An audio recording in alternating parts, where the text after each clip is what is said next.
Hello, back again. I'm Dr. Takahashi, here to talk to you about your cervical spine, okay? The reason why we look at the cervical spine the most is because your spine is like a train, okay? And so your neck is like the motor of the engine, the motor of the train, and then your low back is like the caboose. So your engine, when it starts to go fade forward like that, it starts to put pressure on the low back as well. If you notice, your weight will transfer forward and put pressure on these upper back and low back muscles. So, for all intents and purposes, your neck is really important in the fact that we want it to get curved so that your body is more on the center line. Now, your neck is supposed to look like a banana, okay?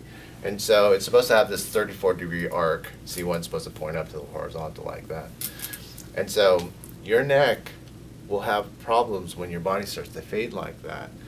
And when it does that, what happens when you take a banana and straighten it? Well, the meat bruises and the skin splits. Well, the meat just happens to be your spinal cord, and the soft tissues that hold your spine together are like the skin of the banana. Like your ligaments and tendons will get stretched out when the spine gets out of place like that, which creates instability. So even if you put the spine back where it should be, those areas are still stretched out, and it creates that unstable spine where it starts to fade out of place again. So that's the reason why we adjust you to put it back to the proper position so that those soft tissues can heal, tighten up, and then you have that correct alignment.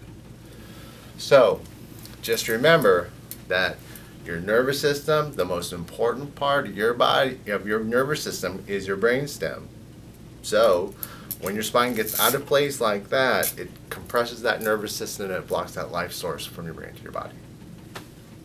Now we're going to talk about how to correct that curve. One of the things that I want you to know is that we got to use gravity in a way to fulcrum your neck to get that banana-shaped curve back again. One of the ways that we want to warm up with is by just tilting your head back 20 seconds 3 times a day. Okay, can I have Clara come on over here and just have a seat right here? Turn this way, sideways. Perfect. So, what we're going to have you do is just bring your hands behind your back and grab one wrist. Your shoulders should be back. Tilt your head back as far as you can go. You're going to hold that for 20 seconds, and you're going to do that 3 times in a row. This, in essence, is going to help with that curvature in the neck, the banana-shaped curve, and it's going to stretch out the neck muscles to create that space. After you're done, just come up slowly. The ear hole should match up with the middle of the shoulder, and the way to attain that is you tilt your chin up like that. Now, after you start warming up with this, then the next step is actually to lay on your back on your bed and hang your head off the edge of the bed completely backwards.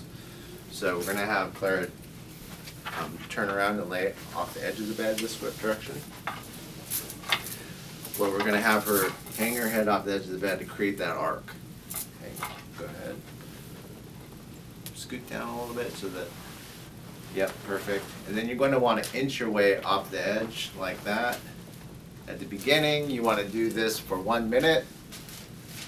Then every week, you want to advance so that you increase your time by a minute. And by the 5th week, you should be doing 5 minutes with your head hanging off the edge of the bed.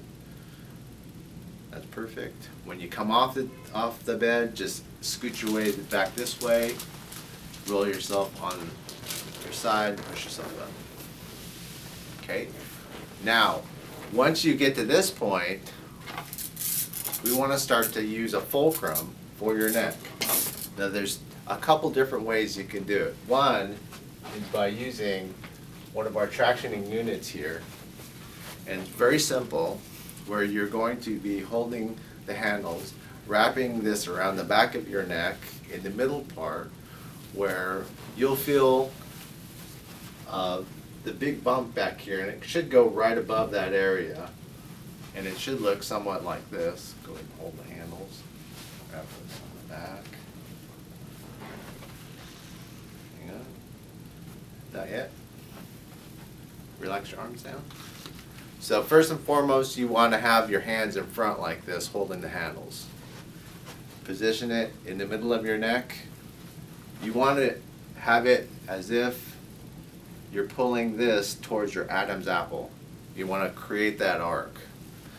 The way you do it is you bring your arms out to the side now, extend your arms, bring your arms in front, like that, tilt your head back, and you'd hold that for 15 seconds. And then you'd relax your arms after 15 seconds and do a set of 3. And this should be done daily.